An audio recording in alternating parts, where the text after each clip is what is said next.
Baik, selamat datang kembali. Kita akan membahas pada kali ini berkaitan dengan eksplorasi data spasial.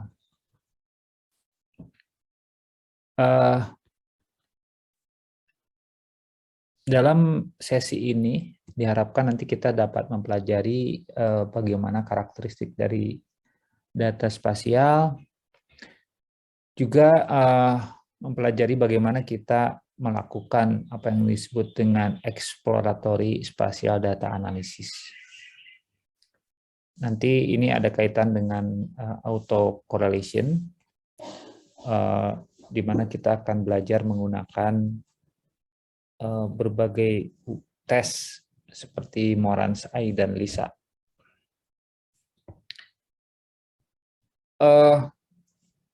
Sebelum kita masuk ke bahasan kita ini, kita mesti memahami bahwa dalam data-data spasial ini menjadi penting untuk kita memahami basic statistik secara dasar, dan ini menjadi terkait dengan nanti bagaimana kita bisa menggunakannya untuk kepentingan kesehatan masyarakat. Dan data spasial ini menjadi unik karena karakteristik dari data spasial ini nanti kita bisa dapat pahami membuat data yang ada itu biasanya cenderung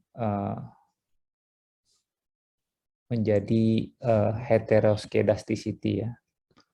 Kemudian juga dengan adanya korelasi secara geografis dari lokasi yang berdekatan, maka ada yang disebut dengan fenomena residual dependence. Dengan demikian, ini berkonsekuensi pada spatial treatment. Dengan demikian, prosedur statistik yang kita lakukan pun biasanya kita harus pilih yang memang bisa menghandle permasalahan yang unik yang ada dalam data spasial ini. Dengan demikian, kita mesti hati-hati untuk menggunakan prosedur-prosedur yang standar dalam uji statistik, karena ini seringkali tidak valid ya digunakan dalam konteks data yang bersifat data spasial. Sekali lagi, data spasial unik karena dia sangat tergantung pada unit observasi dan unit analisis yang disebut dengan scale. Ya. Seringkali kita ketahui kalau data spasial itu kita menggunakan data agregat,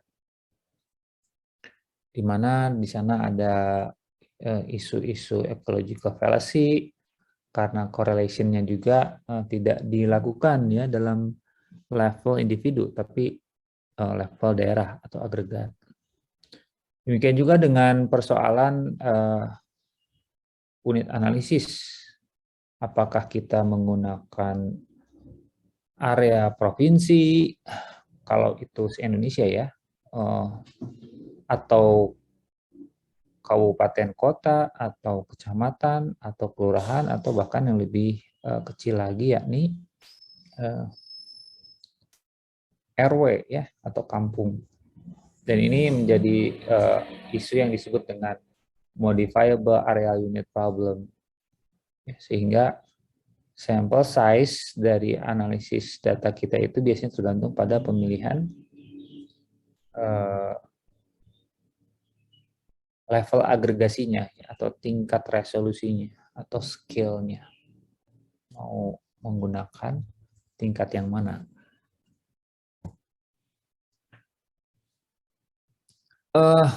Tadi juga sudah saya singgung sedikit tentang bagaimana biasanya unit observasi di spasial analisis ini memiliki perbedaan ukuran, misalkan ukuran populasi ya, antara satu desa dengan desa yang lain, atau satu RW dengan RW yang lain, atau satu kota kabupaten satu dengan yang lain, dan ini menimbulkan potensiali apa yang disebut dengan fenomena heteroskedasticity ya.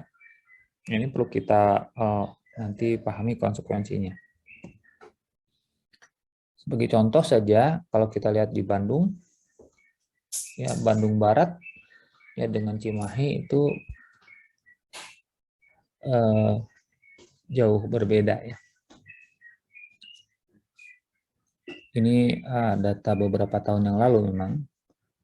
Di sini pun memperlihatkan adanya perbedaan baik dari luas wilayah ataupun jumlah populasinya, dan ini akan menimbulkan apa yang disebut dengan spatial heterogeneity.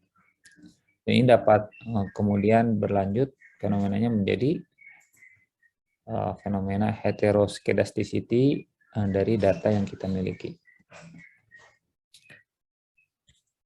Selain itu juga kita tahu tentang hukum geografi dari Tobler ya, di mana biasanya observasi parameter tertentu, data-data itu yang kita miliki dari tiap daerah, satu daerah dengan yang daerah yang berdekatan itu tentunya punya ada yang namanya keterkaitan gitu ya. Satu daerah dengan daerah yang bersebelahan itu terutama mungkin punya nilai yang lebih berdekatan.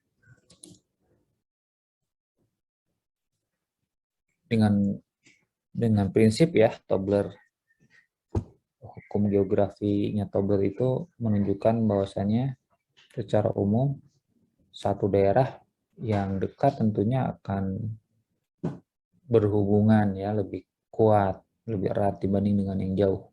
Dan itu sangat wajar. Dengan demikian nanti akan menimbulkan apa yang disebut dengan properti yang disebut properti data spasial yang disebut dengan spatial autocorrelation. Dan ini nanti dapat kita lakukan uji statistik ya dengan melihat kedekatan dari atribut parameter yang kita teliti ya. Apakah memang ada hubungan yang bersifat positif atau bahkan terbalik negatif atau memang tidak ada hubungan. Ini mesti kita lakukan ya identifikasi hubungan ini pada setiap data spasial. Dan ini disampaikan oleh Fotheringham, di mana data analisis yang modern dalam konteks analisis data spasial harus kita kembangkan satu teknik yang memang unik untuk data spasial ya, dan itu harus digunakan secara tepat gitu.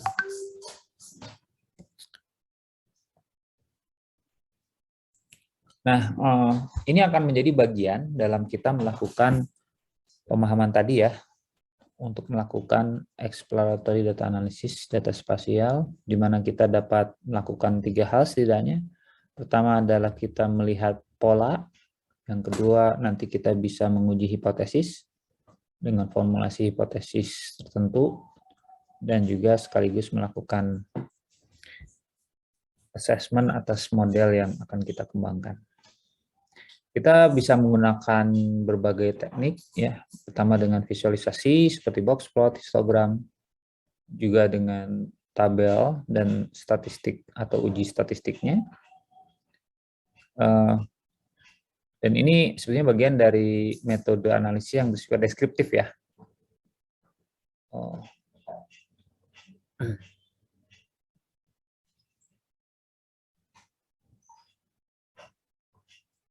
Dan karena sifat yang bersifat karena sifatnya yang bersifat eksploratory, maka ini hanya menampilkan pola saja ya, tentu tidak sampai berbicara why begitu ya.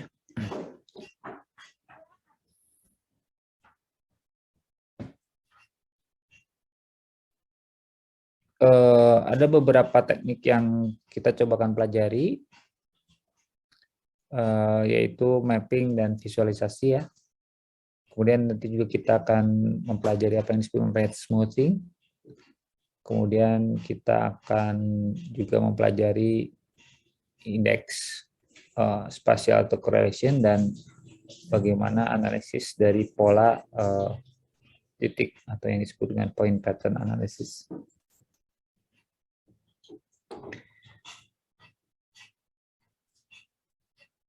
Kalau kita berbicara point data ya, catatannya yang menjadi penting adalah akurasi ya dari data, itu menjadi penting ya.